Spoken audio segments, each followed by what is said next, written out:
Hello friends, study with Krishna channel में एक बार आपका फिर स्वागत है। आज की इस क्लास में हम डिस्कस करेंगे भारत छोड़ो आंदोलन।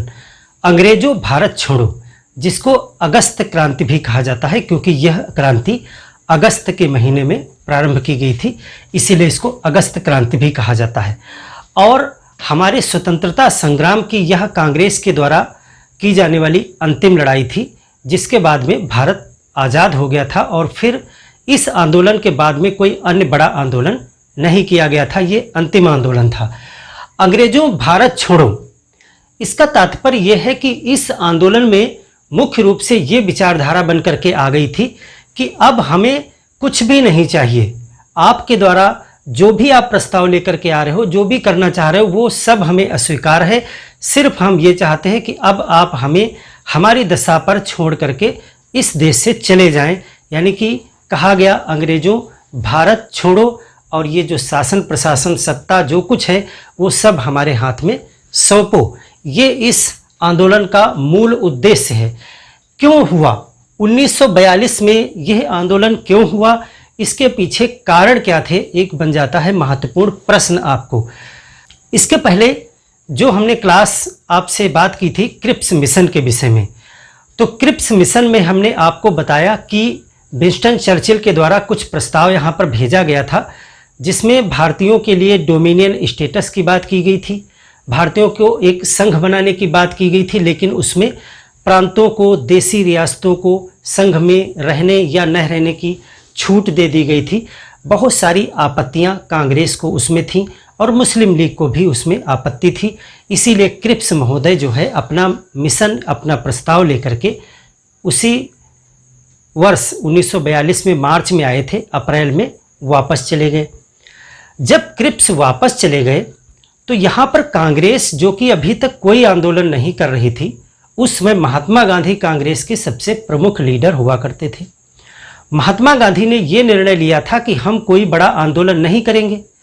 उन्होंने एक व्यक्तिगत अवज्ञा आंदोलन 1940 में चलाया था, जो बहुत ज़्यादा सफल नहीं रहा, जिसको दिल्ली चलो आंदोलन भी कहा जाता है। हमने इस पे भी बात की थी। तो अब यहाँ पर पूरी जनता जो देश की है वो आक्रोशित हो गई, क्योंकि उसको लगा कि अंग्रेज हमारे साथ छल कपट कर रहे हैं, हमको इस युद्ध में ज़बरदस्ती शामिल कर लिया, इतनी महंगाई बढ़ रही है, युद्ध का इतना बोझ पूरा भारत से वसूला जा रहा है, भारत की सेनाएं यानी भारत के लोग ही जान गंवा रहे हैं, ब्रिटेन की तरफ से लड़ रहे हैं। और इस समय कांग्रेस भी कुछ नहीं कर रही है, कोई आंदोलन भी नहीं कर रही है। सुभाष चंद्र बोस, जिन्होंने 1938 में ही कह दिया था कि विश्व युद्ध की दशाएं बन रही हैं और हमें इस समय एक बड़ा आंदोलन करना चाहिए, उनकी बात भी उसमें कांग्रेस ने नहीं मानी, या वस्तुतः कहें गांधी जी ने नहीं मानी। तो इस प्रकार का एक देश में एक आक्रोश का माहौल तैयार हो गया, और जनता की इस भावना को गांधी जी ने समझा कि इस समय एक बड़ा आंदोलन करना होगा, और भारत छोड़ो आंदोलन किया गया 1942 में। तो सबसे पहले जो हम बात करेंगे वो ये करेंगे कि भारत छोड़ो आंदोलन के पीछे कारण कौन थे। वैसे तो आपको पुस्तकों में लिखा मिलेगा कि क्रिप्स मिशन असफल हो गया था, इसीलिए जो है भारत छोड़ो आंदोलन चलाया गया, लेकिन क्रिप्स मिशन तो एक तत्कालिक घटना थी। उसके पहले भारत छोड़ो के लिए बहुत सारी परिस्थितियां जो हैं देश में बन चुकी थी, उन पे हम बात करेंगे। तो सबसे पहले हम बात करेंगे कि इस आंदोलन के पीछे कारण क्या थे। देखिए, समझिए परिस्थितियों में। तो सबसे पहले हम तत्कालिक कारण पे बात करें कि वर्तमान का कारण अगर आपसे पूछा जाए तो वही है क्रिप्स मिशन। क्रिप्स मिशन की असफलता। फ्रेंड्स, बोर्ड पे मैं सिर्फ इसलिए लिखता हूँ हर एक चीज़ को, बाकी चाहूँ तो मैं मौखिक ही बता सकता हूँ आपको, इसलिए मैं लिखता हूँ कि आपको लिखने की आदत डालनी चाहिए। और हमेशा याद रखिए कि पढ़ना और लिखना दोनों एक ही सिक्के के दो पहलू हैं और हमेशा साथ रहते हैं। यदि आप हमेशा किताबों में पढ़ते हैं, यूट्यूब से वीडियो पढ़ते हैं, क्लास में जा कर के टीचर को पढ़ते हैं, उसके बाद आप पढ़ते पढ़ते और पढ़ते ही रहते हैं, अगर यही क्लास की PDF भी आपको मिल जाए तो आप वो PDF भी पढ़ते ही रहते हैं। अगर आप चीज़ों को लिखते नहीं हैं तो आपका जो माइंड होता है वो एक्टिवेट नहीं होता है पूरी तरीके से, इसलिए वो चीज़ें आपको बहुत जल्दी भूल जाती हैं। इसलिए हमेशा जिस भी टॉपिक को पढ़ें, जिस भी चीज़ को पढ़ें, उसको एक बार पूरा पढ़ लें और दोबारा में जब आप उसे करेंगे, नोट्स हमेशा सेकंड रीडिंग में या थर्ड रीडिंग में बनाने चाहिए, ताकि आप इन चीज़ों को समझ सकें कि क्या हमको नोट करना चाहिए और क्या हम ऐसे ही याद रख सकते हैं। तो कहानी आप ऐसे ही याद रख सकते हैं, महत्वपूर्ण चीज़ें आप नोट करेंगे। फर्स्ट राउंड में ही नोट्स बनाने न बैठेगा, नहीं तो आप बहुत सारी चीज़ें लिख डालेंगे और फिर आपकी नोट्स किताब से मोटी हो जाएगी, तो उसको भी रिवाइज़ करना बहुत मुश्किल हो जाएगा। तो मैं लिखता सिर्फ इसलिए हूँ ताकि आप भी प्रेरित हों और आप भी हमारे साथ लिखें। तो तत्कालिक कारण क्या है? क्रिप्स मिशन की असफलता। और इसके बाद हम दूसरे कारण पे बात करेंगे जो दीर्घकालिक थे। ये महत्वपूर्ण कारक थे, यानी जो पहले से चले आ रहे थे, दीर्घकालिक कारण।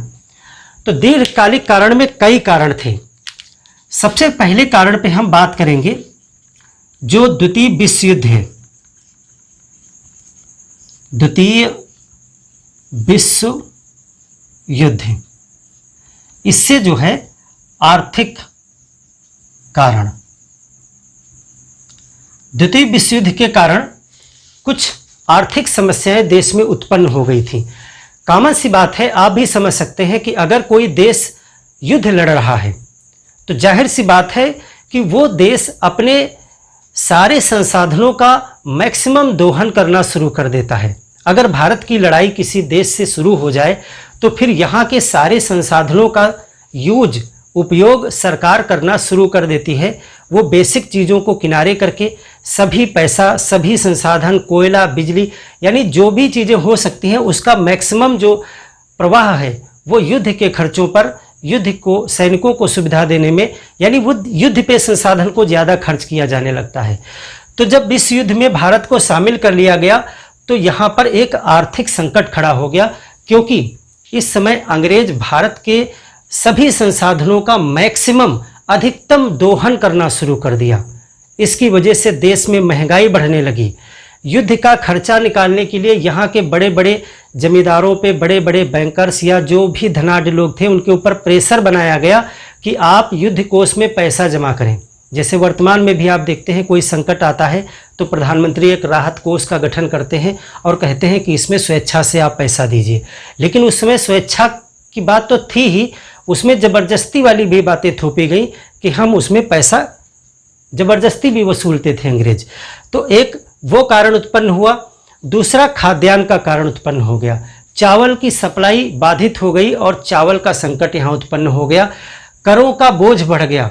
युद्ध का खर्चा निकालने के लिए कर की दरें बढ़ा दी गई, लगान बहुत ज़्यादा वसूला जाने लगा शक्ति के साथ में।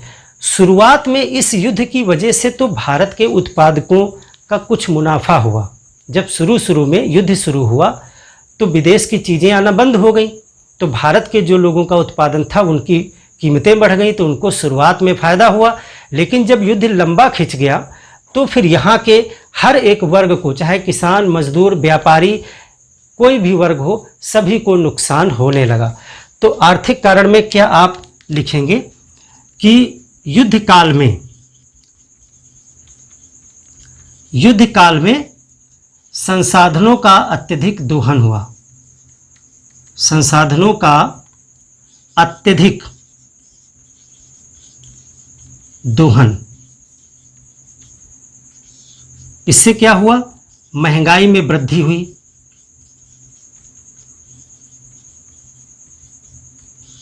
और एक कारण हमने बताया कि चावल और खाद्यान्न, अन्य खाद्यान्न जो थे,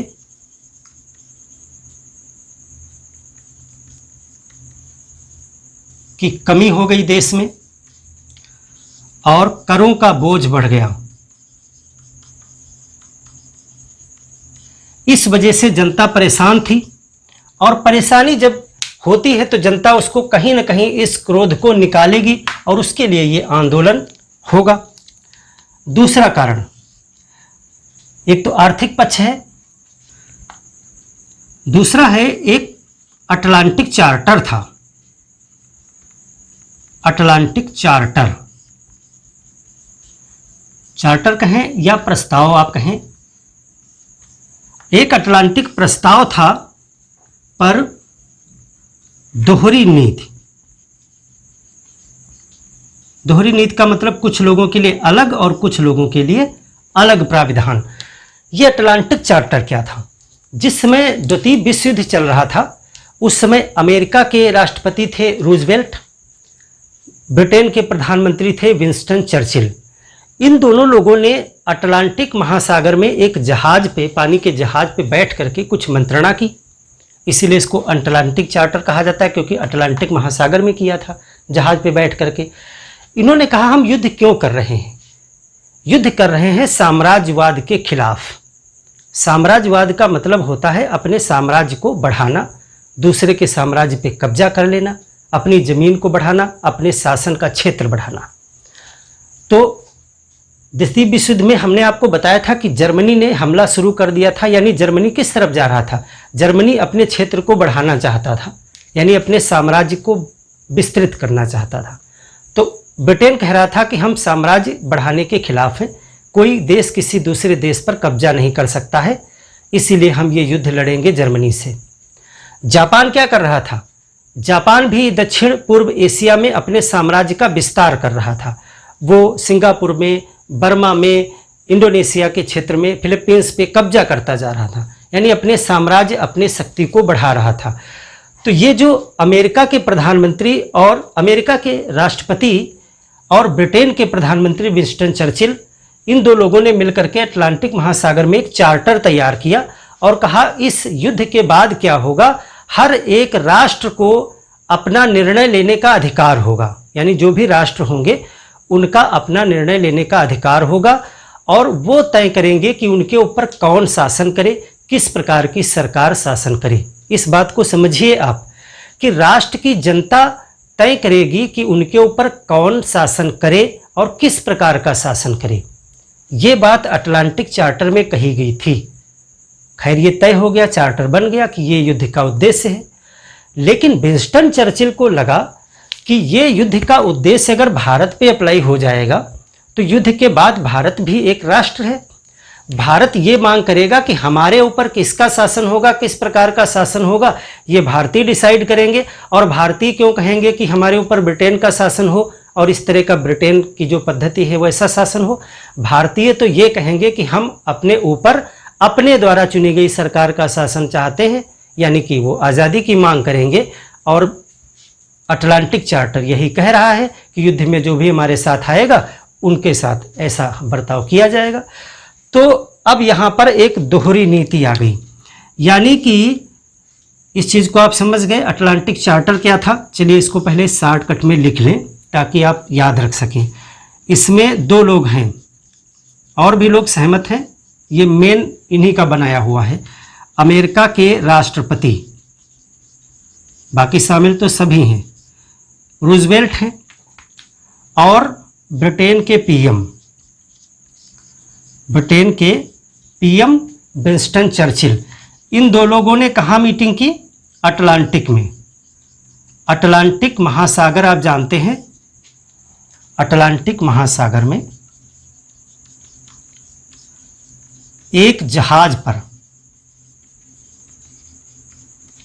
अटलांटिक चार्टर बनाया, अटलांटिक प्रस्ताव बनाया। और ये प्रस्ताव क्या था? संक्षिप्त में लिख लें, पूरा हमने आपको बता दिया।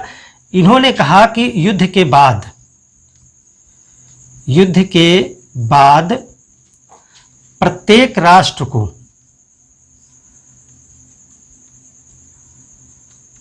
निर्णय लेने का अधिकार होगा।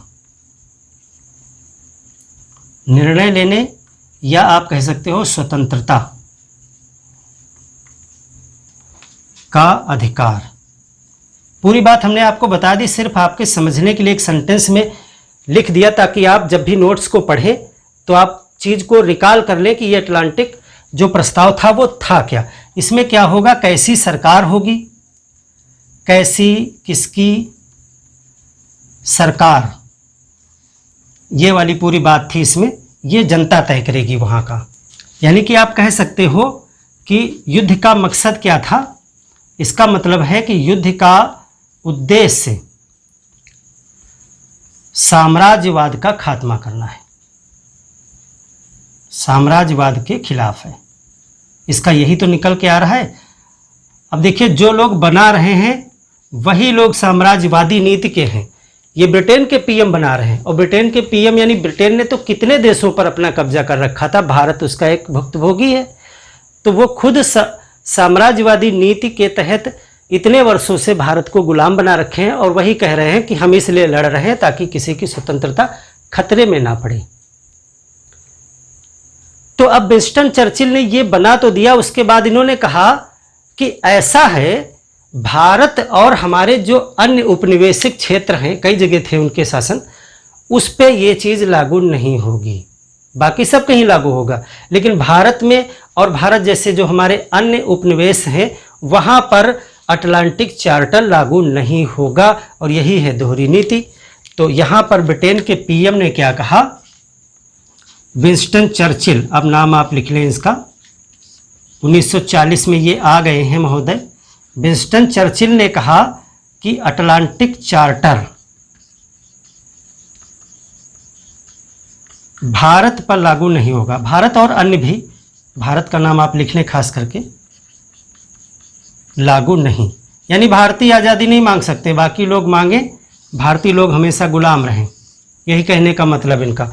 अटलांटिक चार्टर भारत पर लागू नहीं होगा, और ये दोहरी नीति ही जो है अंग्रेजों भारत छोड़ो आंदोलन का एक प्रमुख कारण बन गई, क्योंकि यहाँ पर महात्मा गांधी और कांग्रेस ने ये सोचा कि जब इस प्रकार की बात है, इसका मतलब है कि युद्ध के बाद भी भारत को कुछ नहीं मिलने वाला है। तो दो कारण आपने समझ लिए, आर्थिक कारण और अटलांटिक चार्टर प्रस्ताव पर दोहरी नीति, और तत्कालिक वाला तो क्रिप्स मिशन की असफलता है ही। चलिए अगले कारणों पर बात करते हैं। अगला जो सबसे प्रमुख कारण है वो है सर्वछार की नीति। इस क्रॉस्ड अर्थ पॉलिसी एक मिलिट्री की पॉलिसी होती है, समझिए इसको सर्वछार की नीति कहा जाता है। इस क्रॉस्ड अर्थ पॉलिसी ये मिलिट्री की एक पॉलिसी होती है, पहले इसको समझ लीजिए, फिर आप एक कारण के रूप में इसे लिखेंगे। हम डिस्कस कर रहे हैं कारण पे। तो अगला कारण है सर्वछार की नीति, या इसको पीछे हटने की नीति कहा जाता है। पीछे हटने की नीति, और इंग्लिश में इसको कहते हैं इस क्रॉस्ड अर्थ पॉलिसी। क्या होती है ये पॉलिसी? तो ये सर्वछार की नीति ये कहती है, ये मिलिट्री की एक नीति है, ये कहते हैं कि अगर किसी क्षेत्र में हमारी सेना इस कदर हार जाए कि हमको भागना पड़े, एग्जाम्पल ले लीजिए कि किसी क्षेत्र में कोई सेना, किसी देश की सेना इस कदर हार गई कि वहाँ से उनको पूरा छोड़ छाड़ के पीछे हटना पड़े, इसीलिए इसको पीछे हटने की नीति कहते हैं। और दुश्मन की जो सेना है वो आगे बढ़ रही है, और आगे हमारा और क्षेत्र जीतने के लिए वो आगे बढ़ रही है। तो वहाँ पर मिलिट्री क्या करती है, जब उस स्थान को खाली करती है तो वहाँ की सभी चीज़ें जो महत्वपूर्ण चीज़ें हैं, जैसे रेलवे के पुल हैं, सड़कें हैं, बिजली के तार हैं, टेलीफोन है, खंभे हैं, वायरलेस के खंभे हैं, वहाँ की मेन फैक्ट्रियाँ हैं, कारखाने हैं, फसलें हैं, उन सबको जला देते हैं, वो नष्ट कर देते हैं, बम से उड़ा देते हैं, अपने देश की ही संपत्ति को नष्ट कर देते हैं, और तब वहाँ से छोड़ के भाग जाते हैं। इसको कहते हैं सर्वछार की नीति, यानी सब खत्म करके भाग लो, इस क्रॉस्ड अर्थ पॉलिसी। ऐसा क्यों करते हैं? ऐसा इसलिए करते हैं कि जो दुश्मन की सेना आती है वो अपने साथ इतनी रसद और इतना सामान लेके नहीं आती है कि वो जीतते आगे तक चले जाएंगे। वो मिलिट्री क्या करती है, वो जिस क्षेत्र को जीतती है वहीं के संसाधन उपयोग करती जाती है, अपने खाने पीने के लिए, अपने संसाधनों के लिए, अपने सभी कार्यों के लिए। तो हम क्या करेंगे, जब हम जहाँ से हारेंगे तो हम वहाँ से सब कुछ नष्ट करके भाग जाएंगे। यानी भारतीयों का जो ये पूरा संसाधन सिस्टम है उसको नष्ट करने की अंग्रेज़ों ने एक योजना बना ली थी, क्योंकि जापान जो है वो पूरब की तरफ से भारत की तरफ बढ़ रहा था, और अंग्रेज बर्मा से भाग आए, रंगून बर्मा में अंग्रेज हार गए और वहाँ से भाग आए। सिंगापुर में इनकी एक चौकी थी, सिंगापुर में बहुत जमे हुए थे, वहाँ जापानियों का हमला हुआ और वहाँ से अंग्रेज भाग गए सब छोड़ छाड़ के।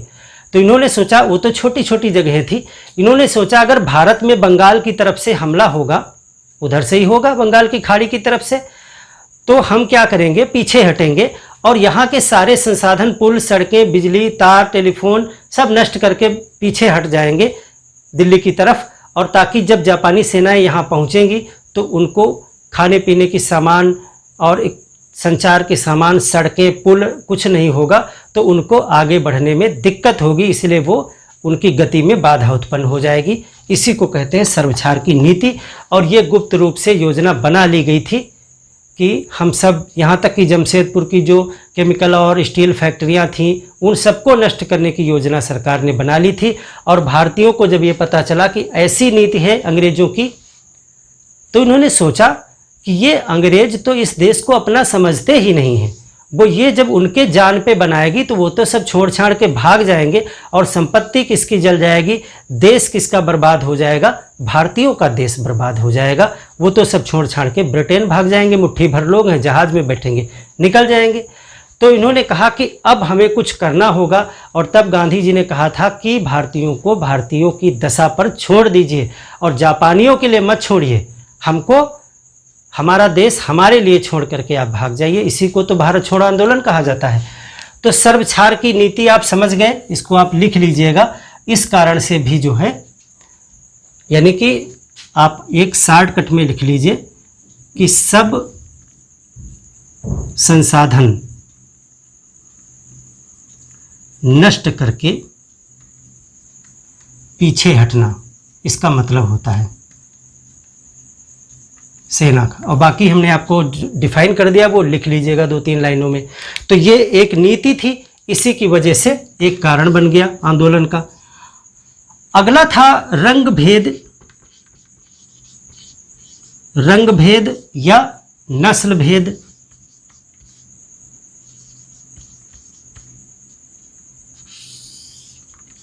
जब अंग्रेज की चौकियों पे, अंग्रेज के ठिकानों पर जापानियों का हमला होने लगा, जैसे रंगून, बर्मा, सिंगापुर इत्यादि जगहों पर, तो वहाँ से अंग्रेज भाग आए, यानी जो इनकी सेना थी वो तो भाग गई बैठ करके जहाज़ों में। अब हर जगह पर कुछ अंग्रेज भी रहते थे, कुछ भारतीय भी रहते थे, तो वो सब पलायन होकर भारत की तरफ आने लगे। तो अंग्रेज़ों ने अपने लोगों को, यानी अंग्रेज़ों को बहुत सुविधाएँ दी, उनको जहाज़ों की सुविधाएँ दी, उनको सड़कों के आने के मार्ग दिए जहाँ पर उनके लिए टेंट लगाए गए, उनको खाने पीने की व्यवस्थाएं की गई, रसद पहुँचाई गई, ताकि जो अंग्रेज आ रहे हैं वो आसानी से भारत भाग करके आ जाएं, बच करके, अपनी जान बचा करके। लेकिन जो भारतीय बेचारे रहे थे उस क्षेत्र में, दक्षिण एशिया के क्षेत्र में, दूसरे देशों में रहते थे, तो वहाँ से जब अंग्रेज छोड़ के भागे, जापानियों का हमला हुआ, तो भारतीय भी भारत की तरफ भागे, वो भी सोचे कि भारत चले जाएं अपने घर ठिकाने पर।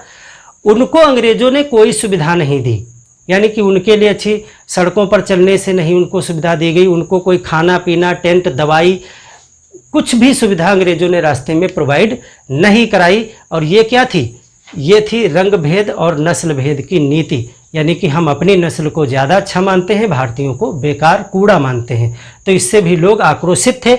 और वो सब लोग जब भारत में आए किसी भी तरीके से, तो उन्होंने यहाँ की जनता को आकर के बताया कि ब्रिटेन माने कुछ नहीं है, ब्रिटेन का पूरा साम्राज्य ताश के पत्तों की तरह ढह गया है। यानी बर्मा में, रंगून में, सिंगापुर में, मलेशिया के क्षेत्र में जो भी हुआ था इन ब्रिटेन के सेनाओं के साथ में, उसका उन्होंने आंखों देखा हाल सुनाया आकर के यहाँ के लोगों का, कि आप लोग अंग्रेज़ों से डरते हो, अंग्रेज़ों को जापानियों ने मार मार करके भगा दिया। यानी कि इससे लोगों का साहस बढ़ा कि जब जापानी अंग्रेज़ों को भगा सकते हैं, और बहुत दिन से ये माना जाता था कि अंग्रेज़ों को कोई हरा नहीं सकता है, जापानी एक छोटा सा देश और इतनी जगह से इनको खदेड़ सकता है, तो अगर हम सब लोग एक बड़ा आंदोलन करें तो हम क्यों नहीं भगा सकते हैं। इसका मतलब उत्पन्न हुआ भारत छोड़ो आंदोलन का एक कारण। तो रंग भेद और नस्ल भेद, इसको भी 2 लाइन में आप लिख लीजिएगा, हम लिखेंगे तो टाइम लगेगा, जो हमने बताया आपको। तो ये एक कारण बना। अगला कारण क्या था, अगला कारण था गांधी जी के बदले विचार। गांधी जी के बदले विचार महत्वपूर्ण कारण है क्योंकि जब तक आपका प्रमुख नेता जिसमें आपको विश्वास है वो हामी नहीं भरेगा तब तक वो संचार नहीं आता है।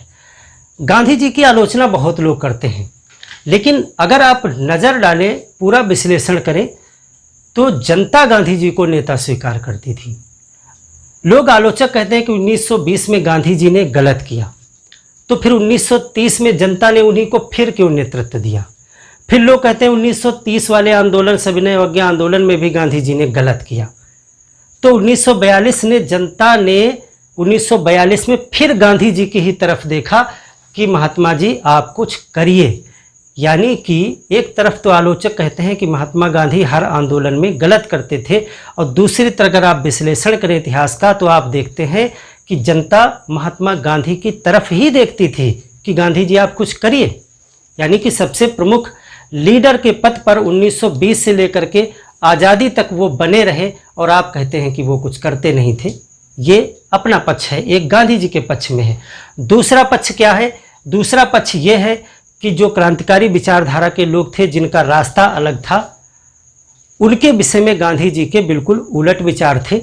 इसीलिए जब कांग्रेस में वे लोग आने की कोशिश करते थे तो गांधी जी उनके रास्ते में आ जाते थे। यानी अगर सुभाष चंद्र बोस कांग्रेस में आकर के अपना क्रांतिकारी परचम लहराना चाहते थे कि हमारे मार्गों से चलो, या भगत सिंह कांग्रेस के अंदर आकर के अगर अपना आंदोलन करना चाहते थे तो नॉट अलाउड।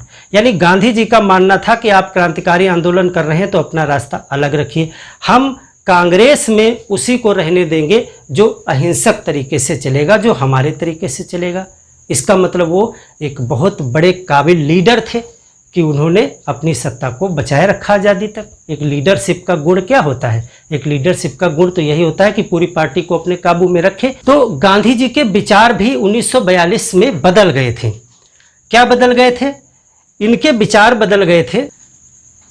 प्रारंभ में गांधी जी आंदोलन करने के पक्ष में नहीं थे जब विश्व युद्ध शुरू हुआ, और बहुत मुश्किल से आपने देखा 1940 में इन्होंने एक व्यक्तिगत सत्याग्रह आंदोलन करवाया था अपने नेतृत्व में। लेकिन जब क्रिप्स मिशन चला गया वापस और ये सारी परिस्थितियां गांधी जी ने देखी, तब गांधी जी ने कहा कि समय आ गया है कि हमको एक बड़ा आंदोलन करना चाहिए और अंग्रेज़ों को अब पूरी तरीके से भारत से निकाल देना चाहिए, हमको और कुछ भी नहीं चाहिए। और तब जाकर के भारत छोड़ो आंदोलन का नेतृत्व गांधी जी ने अपने हाथ में लिया, और कांग्रेस इसमें बढ़ चढ़ करके पूरा अपना समर्थन देती है। और एक ऐसा आंदोलन, भारत छोड़ो आंदोलन एक ऐसा आंदोलन था जिसमें गांधी जी ने पहले ही कह दिया था कि हम पीछे नहीं हटेंगे। यानी पिछले आंदोलनों में एक दो बार आपने देखा गांधी जी पीछे हट गए थे। इन्होंने कहा कि हम गिरफ्तार कर लिए जाएं या कुछ भी हो, हम इस बार पीछे नहीं हटेंगे और यह आर पार की लड़ाई होगी। इसी आंदोलन में गांधी जी ने करो या मरो का नारा दिया था। उन सब पे हम बात करेंगे आगे की क्लास में। अभी तो आप सिर्फ कारण समझिए। गांधी जी ने यहाँ पर कहा था, गांधी जी ने यहाँ पर जब ये आंदोलन चलाने का निर्णय लिया तो कुछ लोग चाहते थे कि आंदोलन, अब भी कुछ लोग चाहते थे कि आंदोलन ना किया जाए, कांग्रेस के अंदर ही के लोग चाहते थे। तो अब की बार गांधी जी ने पूरा मन बना लिया। तब इन्होंने कहा कि यार कांग्रेस मेरा समर्थन नहीं करती है। इनको लगा कि अब मैं तैयार हूं तो तमाम लोग कांग्रेस के नहीं तैयार हैं। तो इन्होंने कहा कि कांग्रेस अगर मेरा समर्थन नहीं भी करती है तो मैं इस देश की एक मुट्ठी बालू से कांग्रेस से भी बड़ा एक संगठन खड़ा कर दूंगा। ये कोटेशन आपसे पूछा जाता है कि एक मुट्ठी बालू से कांग्रेस से भी बड़ा संगठन खड़ा कर दूंगा। ये किस आंदोलन में कहा गया था और किसने कहा था? तो ये अंग्रेजों भारत छोड़ो के समय में कहा गया था और गांधी जी ने कहा था। इन्होंने क्या कहा कि मैं एक मुट्ठी बालू से ही कांग्रेस से बड़ा संगठन खड़ा कर दूंगा। ये बात इन्होंने कही थी। और भी बहुत सी चीज़ें आगे आएंगी, वो सब मैं आपको बताऊंगा। तो ये थे इसके पीछे के कारण। इस क्लास में हमने कारण को समझ लिया है, बड़ी क्लास नहीं करेंगे। इसके बाद की क्लास में हम देखेंगे कि इस आंदोलन में क्या क्या हुआ और कैसे हुआ, उस पर हम अगली क्लास में बात करेंगे। तो मिलते हैं एक और बेहतर क्लास में, तब तक के लिए धन्यवाद।